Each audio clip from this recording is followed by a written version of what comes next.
Good day, this is Ray. Today is Saturday, February 1st, 2025.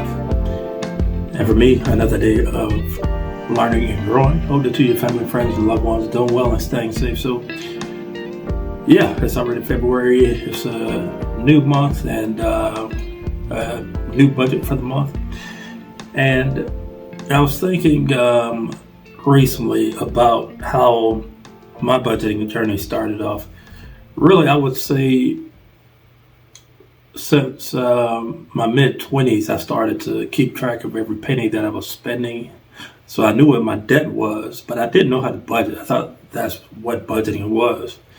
It wasn't until I was 40, in my 40s, that I actually learned how to budget. And I'm still in my 40s, by the way. But the journey to get there was a little tough. It was a little rough, to be honest. I had a bunch of false starts where I would get material, whether it was books or listening to podcasts or radio shows about budgeting, and nothing really stuck. It wasn't until May of 2021 that I hired a coach to teach me how to budget. And when I met my coach, I had the exact number to the penny of what my debt was. And right at that point, that's when he knew I was serious about tackling that debt. So he basically gave me the tools to be able to put into practice immediately how to budget every penny, every dollar, give it in a category, assign it to a category, whether it's from a regular paycheck or from side hustles, it didn't matter. I took to that. It made sense to me. Back in the day, I used to teach music. I taught trumpet in particular when I was in college, starting in college. And I remember one of the things that stuck with me, even from my previous teachers, was to learn the basics, build a good foundation, to be able to really understand how to put things into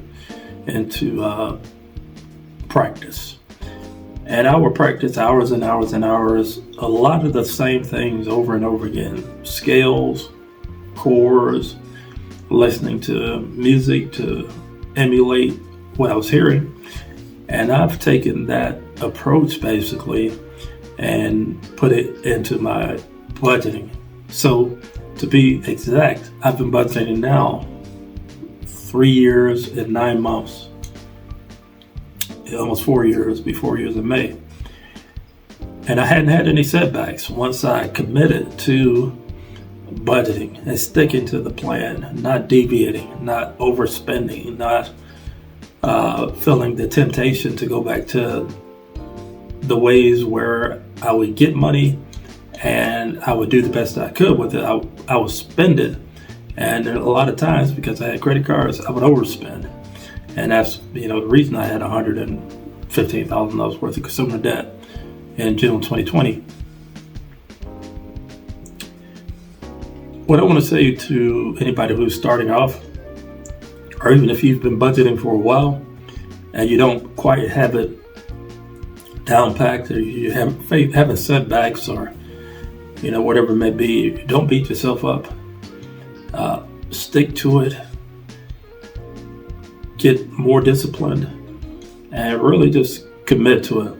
And for me, because I'm doing this, by myself, I don't have a partner to talk to this about, and to really just commit together and pay down these finances. So I'm really having to hold myself accountable, and that was the reason why I decided to change the name of my channel to Not In My Budget.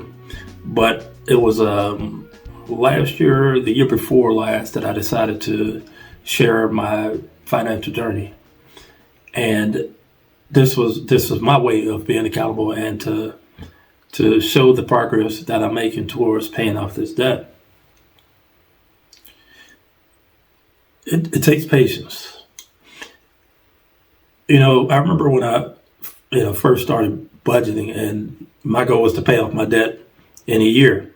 But then when I started to look at the numbers, I said, it's just not possible. I don't make enough to be able to pay off that amount of debt in 1 year. So I had to set realistic expectations, realistic goals when it comes to paying down debt.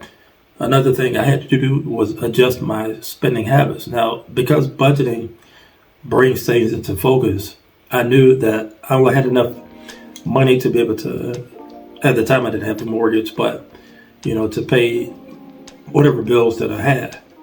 And a big, part of that was to pay off the debt. So, I had to stop spending.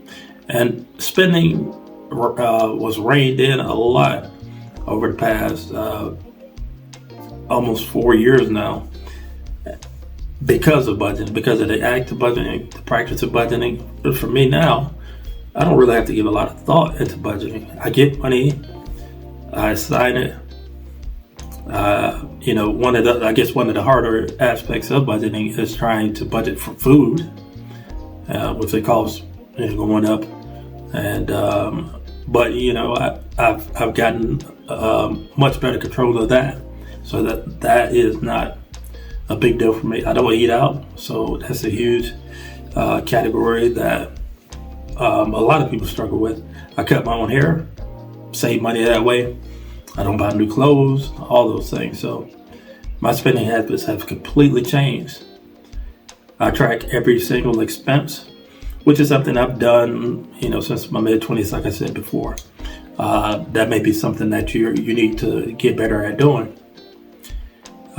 Of course, I built a baby emergency fund. Now, that's enough for me to be able to cover at least 3 months of expenses. At some point, when I finish paying off my consumer debt, I'm going to build up a full emergency fund and then accelerate the debt pay down on my mortgage.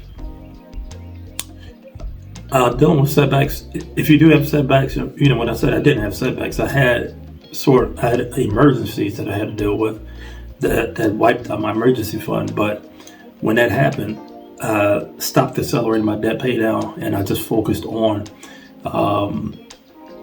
building back up the emergency fund. But when that happens, the first time it happened to me, it was demoralizing. It felt like I was a failure. It had to do with federal and state taxes. So really, there wasn't much that I could do. I had to pay it off, and it didn't take me too long to rebuild that emergency fund. But it happened again, and that second time I said, okay, this is what the emergency fund is for. It's for emergency. So I just took the hit and then moved forward.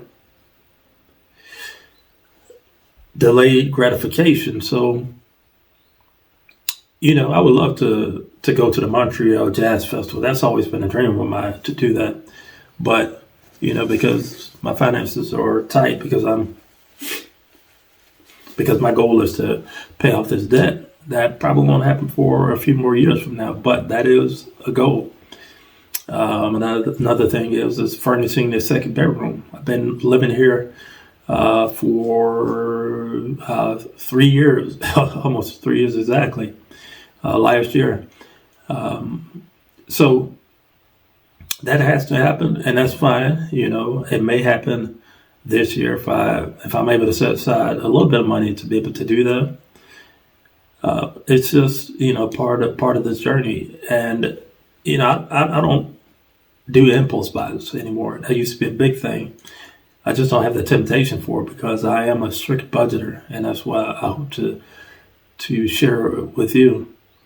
And reviewing and revising your budget is just a natural thing. I look at my budget constantly to see where I can do better, to see what I'm missing, and just to really perfect it, and so that for the rest of my life, and to those that I'm able to share the system with, it will just be a very natural thing. So that's why I'm kind of just really taking my time into digging into the minutia of budgeting. This could be scary, and it does take commitment, like with anything. And once I start showing things like my debt dashboard, using YNAB to be able to assign the money towards certain categories, that this will all make sense. I'm really taking a macro approach to sharing budgeting, and I am working on a website that will have PDFs, sheets to track expenses, to identify where you are on your debt journey, to learn how to assign your money to the different categories, to find ways to save money. And this is just really an organic and practical approach to budgeting. And once again, it will take patience, it will take time. I do want to say though, you have to have a sense of urgency. In my first month of budgeting, that's when things really clicked for me. And I just ran with it, and ever since I've been able to pay off over $71,000 worth of consumer debt in 4 years and 8 months. So anyway, if you made it this far, feel free to like, comment, subscribe, hit the bell for notifications. You'll know when I post my videos. You can find me at youtube.com/adding out of my budget. As always, thank you for watching. Hope you all take care.